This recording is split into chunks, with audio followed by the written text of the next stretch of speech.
Bismillahirrahmanirrahim. Assalamualaikum warahmatullahi wabarakatuh. Di sini kami dari kelompok 4 akan menyampaikan sebuah presentasi yang berjudul Hadis Cinta bagian pertama, yaitu cinta kepada Allah dan Rasul, yang disusun oleh Fardhani Dikanavianando, Ridho Issa Rahmawati, dan Risti Yuliandari. Hadis pertama tentang cinta kepada Allah yaitu dikutip dari Sunan Abu Dawud nomor 4681 dari kitab Sunnah. Hadasana Mu'ammalu bin Fadli, hadasana Muhammadu bin Su'aib bin Sabura, Ayyahya ibni Haris, an Qasim, an Abi Amamata, an Rasulullah sallallahu alaihi wasallam, annahu qala man ahabba lillahi wa abghada lillahi wa a'ta lillahi wa mana'a lillahi faqad astakmalal iman, yang artinya telah menceritakan kepada kami Mu'ammal ibnu Fadl berkata, telah menceritakan kepada kami Muhammad bin Su'aib bin Sabur dari Yahya ibnu Haris dari Al-Qasim dari Abu Umamah dari Rasulullah sallallahu alaihi wasallam. Beliau bersabda, barang siapa mencintai karena Allah, membenci karena Allah, memberi karena Allah, dan melarang atau menahan karena Allah, maka sempurnalah imannya. Kualitas hadis ini sahih menurut Abu Dawud. Penjelasan kata atau mufrodat: al-hubbu fillahi atau ahabba lillah, yang artinya mencintai siapa saja karena Allah. Al-hub artinya cinta dan kasih sayang. Lillah artinya karena Allah, atau dapat disebut ikhlas beribadah kepada Allah dan tidak menyekutukannya dengan suatu apapun. Sedangkan fillah artinya di atas syariat atau di jalan Allah, sehingga dapat disimpulkan segala tindak tanduk dan sikapnya semata-mata karena Allah, sebab saat mencintai Allah hanya mengharap ridho Allah. Hadis penguat yang pertama yaitu dari Musnad Ahmad nomor 15085. Haddasana Abdullah bin Yazid bihifdihi qala haddasani Sa'id bin Abi Ayyuba Abu Yahya qala hadasani Abu Maryami Abdurrahim bin Maimun an Sahli bin Muadil Juhaniyah an abihi qala qala Rasulullah sallallahu alaihi wasallam man a'ta lillahi ta'ala wa mana'a lillahi wa ahabba lillahi wa abghada lillahi wa angkaha lillahi faqad astakmala imanahu, yang artinya telah menceritakan kepada kami Abdullah bin Yazid dengan hafalannya berkata, telah menceritakan kepadaku Sa'id bin Abu Ayyub. Abu Yahya berkata, telah menceritakan kepadaku Abu Marhum Abdurrahim bin Maimun dari Sahl bin Mu'adz al-Juhani dari bapaknya berkata, Rasulullah sallallahu alaihi wasallam bersabda, barang siapa yang memberi karena Allah Ta'ala, menahan pemberian karena Allah Ta'ala, marah karena Allah Ta'ala, dan menikah karena Allah Ta'ala, maka imannya telah sempurna. Hadis penguat yang kedua yaitu dari Sunan Tirmizi nomor 2445 dari kitab Sifat Kiamat, penggugah hati dan wara. Hadasana Abbasud Duriyu hadasana Abdullahi ibnu Yazida hadasana Sa'id bin Abi Ayyuba an Abi Maryamin Abdirrahimi bin Maimuni an Sahli bin Muadi bin Anasin al-Juhani an abihi anna Rasulullah sallallahu alaihi wasallam qala man a'ta lillahi wa mana'a lillahi wa ahabba lillahi wa abghadha lillahi wa ankaha lillahi faqad astakmala imanahu. Qala Abu Isa hada hadis munkar, yang artinya telah menceritakan kepada kami Abbas Ad-Duri, telah menceritakan kepada kami Abdullah bin Yazid, telah menceritakan kepada kami Sa'id bin Abu Ayyub dari Abu Marhum Abdurrahim bin Maimun dari Sahal bin Mu'adz bin Anas al-Juhani dari ayahnya. Rasulullah Shallallahu Alaihi Wasallam bersabda, barang siapa memberi karena Allah, mencegah karena Allah, marah karena Allah, dan menikah karena Allah, berarti sempurnalah keimanannya. Berkata Abu Isa, hadis ini munkar. Penjelasan umum hadis pertama yaitu dikutip dari kitab Bazlul Majhud Syarah Sunan Abu Dawud karangan Imam Khalis Ahmad As-Saharanfuri, bahwa barang siapa yang mencintai seseorang karena Allah, membenci seseorang karena Allah, memberi sesuatu karena Allah, dan tidak memberi sesuatu karena Allah, maka sungguh dia telah menyempurnakan iman. Makna segala perbuatan seseorang yang dilakukan karena Allah adalah termasuk amalan-amalan yang bisa menjadikan imannya sempurna. Dalam kitab Aunul Ma'bud dijabarkan bahwa tidak ada tujuan dan kebaikan yang lain selain Allah, serta cinta yang seharusnya ialah cinta kepada Allah dan kekasihnya Rasulullah SAW dan para sahabatnya.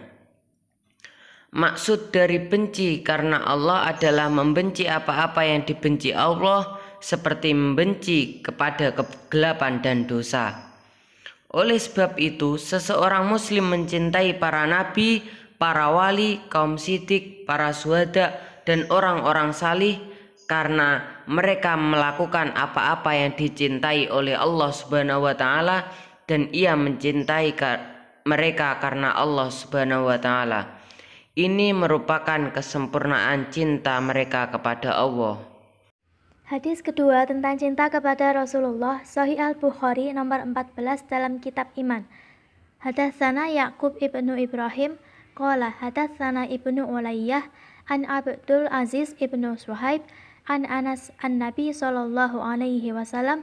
Hadatsana Adam qala hadatsana Syu'bah an Qatadah an Anas qala qala Nabi sallallahu alaihi wasallam, la yu'minu ahadukum hatta akuna ahabba ilaihi min walidi wa waladi wan nasi ajmain. Yang artinya telah menceritakan kepada kami Ya'qub bin Ibrahim berkata, telah menceritakan kepada kami Ibnu Ulayyah dari Abdul Aziz bin Syuhaib dari Anas dari Nabi Shallallahu Alaihi Wasallam, dan telah menceritakan pula kepada kami Adam berkata, telah menceritakan kepada kami Syu'bah dari Qatadah dari Anas berkata, Nabi Shallallahu Alaihi Wasallam bersabda, tidaklah beriman seorang dari kalian hingga aku lebih dicintainya daripada orang tuanya, anaknya, dan dari manusia seluruhnya. Kualitas hadis ini sahih menurut Imam Bukhari. Penjelasan kata atau mufradat. Cinta dalam bahasa Arab disebut al-hub, yang berasal dari kalimat habba, hubba, hibba, yang bermakna kasih atau mengasihi. Ibnu Faris dalam kamusnya menerangkan bahwa kata habba yang terdiri dari huruf ha dan ba yang mempunyai 3 makna, yaitu pertama, melazimi dan tetap, yang kedua, biji dari suatu yang memiliki biji, yang ketiga, sifat keterbatasan. Pengertian pertama mengandung makna dengan melazimi sesuatu secara tetap akan menimbulkan keakraban yang kemudian membawa kepada persahabatan yang akhirnya dapat menimbulkan rasa cinta atau keinginan bersatu. Begitu pula dipaparkan dalam kamus Mahmud Yunus bahwa arti dari kata tersebut adalah mengasihi atau mencintai. Terdapat hadis penguat dari Sahih Muslim nomor 63 dari kitab Iman. Hadatsana Muhammad ibnu Musanna wa ibnu Bashar qala hadatsana Muhammad ibnu Ja'far hadatsana Syu'bah qala sami'tu Qatadah yuhaddisu an Anas ibnu Malik Qala Rasulullah sallallahu alaihi wasallam, la yu'minu ahadukum hatta akuna ahabba ilaih min walidih wa walidih wan nasi ajma'in. Yang artinya telah menceritakan kepada kami Muhammad bin Musanna dan Ibnu Bashar, keduanya berkata, telah menceritakan kepada kami Muhammad bin Ja'far, telah menceritakan kepada kami Syu'bah, dia berkata, saya mendengar Qatadah menceritakan hadis dari Anas bin Malik, dia berkata, Rasulullah Shallallahu alaihi wasallam bersabda, tidaklah salah seorang dari kalian beriman hingga aku lebih dia cintai daripada anaknya, orang tuanya, dan manusia semuanya. Kualitas hadis ini sahih menurut Imam Muslim. Penjelasan umum hadis kedua, dikutip dari Syarah Fathul Bari, apabila Rasul lebih dicintai, walaupun sebenarnya mencintai semua utusan Allah adalah sebagian dari iman, akan tetapi kecintaan yang paling besar dikhususkan untuk Nabi Muhammad SAW. Hadis ini juga mengisyaratkan keutamaan berfikir, sebab cinta yang dimaksud diketahui dengan berfikir. Karena hakikatnya apa yang dicintai dari manusia dapat berupa dirinya atau hal-hal lain, seperti menginginkan keselamatan dari berbagai macam penyakit dan bencana. Manfaat yang diperoleh dari Rasulullah yang telah mengeluarkan dari gelapnya kekufuran menuju terangnya keimanan lebih besar daripada manfaat yang diperoleh dari selainnya. Memang manusia berbeda-beda dalam hal ini, tapi tidak diragukan bahwa para sahabat memiliki kecintaan yang sempurna terhadap Rasulullah. Karena kecintaan tersebut merupakan buah dari pengetahuan dan mereka telah mengetahui hal ini. Korelasi dengan hadis lain, cinta kepada Allah merupakan puncak segala cinta. Mencintai seseorang karena Allah, membenci seseorang karena Allah, memberi sesuatu karena Allah, dan tidak memberi sesuatu karena Allah, maka sungguh dia telah menyempurnakan iman. Maksudnya, segala perbuatan seseorang yang dilakukan karena Allah, termasuk amalan-amalan yang dilakukannya, bisa menjadikan imannya sempurna. Rasulullah adalah orang yang dicintai Allah. Apabila mencintai orang yang dicintai oleh Allah, berarti juga mencintai Allah itu sendiri. Dalam riwayat lain, Rasulullah bersabda, salasun ma kunna fihi wajada halawatal iman ayyakunallahu wa rasuluhu ahabba ilaih mimma siwahuma wa ayyuhibbal mar'a la yuhibbahu illa lillah wa ayyakraha ayyauda fil kufr kama yakrahu ayyuqadhafa finnar. Artinya, 3 perkara yang apabila ada pada diri seseorang, ia akan mendapatkan manisnya iman. Dijadikannya Allah dan Rasulnya lebih dicintainya dari selain keduanya. Jika ia mencintai seseorang, dia tidak mencintainya kecuali karena Allah, dan dia benci kembali kepada kekufuran seperti dia benci bila dilempar ke neraka. Rasul menjadikan 3 perkara tersebut sebagai tanda kesempurnaan iman seseorang, dan Rasulullah telah menjelaskan apa yang diinginkan oleh Allah. Maka menjadi keharusan bagi manusia untuk mengorientasikan semua yang dilakukannya hanya untuk Allah semata, sehingga ia tidak menyukai dan membenci kecuali apa yang disukai dan dibenci oleh Allah, dan tidak menyukai seseorang kecuali hanya karena Allah dan Rasul-Nya. Korelasi dengan ayat Al-Quran, Quran Surat Al-Imran ayat 31 yang berbunyi, Bismillahirrahmanirrahim. Qul in kuntum tuhibbunallaha fattabi'uni yuhibbukumullahu wa yaghfir lakum dunubakum wallahu ghafurur rahim. Yang artinya, katakanlah Muhammad, jika kamu mencintai Allah, ikutilah aku. Niscaya Allah mencintaimu dengan mengampuni dosa-dosamu. Allah Maha Pengampun, Maha Penyayang. Menurut Ibnu Katsir, memperoleh balasan yang lebih yaitu Allah mencintai kalian. Kecintaan Allah kepada kalian dinilai lebih besar daripada kecintaan kalian kepadanya. Sedangkan menurut Jalaluddin Asyuti dalam tafsir Jalalain, arti mencintai di sini adalah memberi pahala terhadap orang yang mengikuti Rasulullah serta mengampuni dosa-dosa yang telah terjadi sebelum itu. Jadi ayat ini menunjukkan kepada kita bahwa kecintaan kita kepada Allah adalah sebagai mengikuti Rasulullah dalam segala hal.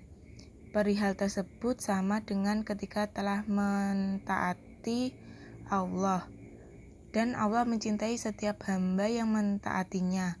Adapun kecintaan Allah kepada hambanya adalah dengan meridhoi serta memuji perbuatan mereka itu. Bukti kecintaan kita kepada Allah adalah dengan mengikuti Rasulullah dalam segala hal. Beliaulah teladan terbaik dalam akidah, ibadah, akhlak, muamalah, dan sebagainya. Allah berfirman dalam Quran surat Al-Ahzab ayat 21 yang berbunyi, Bismillahirrahmanirrahim. Laqad kana lakum fi Rasulillahi uswatun hasanatun liman kana yarjullaha wal yaumal akhir wa dzakarallaha katsira. Artinya, sungguh telah ada pada diri Rasulullah itu suri teladan yang baik bagimu, yaitu bagi orang yang mengharap rahmat Allah dan kedatangan hari kiamat dan yang banyak mengingat Allah. Oleh karena itu, jika kita mengaku mencintai Allah, mari kita buktikan dengan menjadikan Rasulullah sebagai suri tauladan atau panutan kita, seperti menghidupkan berbagai sunnah Rasul. Allah Subhanahu wa Ta'ala menjelaskan cara-cara mencintai Allah dan apa-apa yang Allah cintai dalam Al-Quran. Salah satunya dalam Quran Surat Al-Imran ayat 31 maupun Quran Surat Al-Ahzab ayat 21. Maka dapat disebutkan antara matan hadis keharusan beramal cinta dan benci karena Allah dan kalamullah tidaklah bertentangan. Korelasi dengan konsep teori penjelasan ilmu psikologi. Abraham Maslow memasukkan cinta ke dalam 5 tingkatan kebutuhan dasar manusia atau sering disebut dengan teori hierarki kebutuhan Maslow. Cinta dan kasih sayang ditempatkan pada urutan ketiga setelah kebutuhan fisiologis dan rasa aman yang akan meningkat apabila kebutuhan sebelumnya telah terpenuhi. Kemudian berlanjut dengan rasa ingin memiliki dan dimiliki. Menurut Ibnu Qayyim al-Jauziyah, seorang ahli hukum Islam dan psikologi yang pakar mengenai cinta, mengatakan dalam kitab Madarijus Salikin bahwa cinta adalah kehidupan. Bila mana cinta tidak ada, maka ia seperti jasad yang tak memiliki ruh. Sedangkan menurut Erich Fromm, cinta merupakan suatu jawaban dan kebutuhan yang paling penting di kehidupan manusia. Erich Fromm membagi cinta ke dalam 5 objek, yaitu cinta kepada seluruh umat manusia yang ditandai dengan tanpa adanya eksklusivitas, cinta ibu tanpa syarat terhadap kehidupan anak serta kebutuhannya, cinta erotis bersifat eksklusif dan tidak universal yang mendambakan peleburan total atau penyatuan dengan pribadi lain, cinta pada diri sendiri, serta cinta kepada Allah. Adapun Ibnu Qayyim al-Jauziyah membagi mahabbah atau cinta menjadi 4 macam, yaitu cinta kepada Allah, mencintai apa yang dicintai Allah, cinta karena Allah dan dalam keridhoannya, serta mencintai Allah dan mencintai selainnya dengan tidak lebih tinggi dari mencintai Allah. Teori Ibnu Qayyim dan Fromm membahas cinta dalam ruang lingkup yang lebih manusiawi. Akan tetapi, Fromm memisahkan pembagian antara cinta kepada makhluk dan cinta kepada Allah. Di sisi lain, Ibnu Qayyim al-Jauziyah menyeimbangkan antara cinta kepada makhluk dan cinta kepada Allah. Kesimpulannya, dua tokoh tersebut berpendapat bahwa cinta merupakan kebutuhan dan unsur utama dalam kehidupan manusia. Jika manusia mengarungi kehidupan tanpa cinta, maka kehidupannya akan dipenuhi dengan kehampaan dan penderitaan. Korelasi dengan apa yang terjadi saat ini. Terlalu cinta dengan harta benda dan menjadikan dunia yang semu ini sebagai tujuan utamanya. Bahkan mencintai orang-orang kafir seperti artis, selebritis, dan semacamnya dan menjadikan mereka sebagai panutan. Ini menunjukkan bahwa kita masih saja salah dalam menyalurkan cinta pada sesuatu yang terlarang dalam agama. Semua umat Islam mengaku kecintaan terhadap Allah Subhanahu wa Ta'ala dan Rasul-Nya.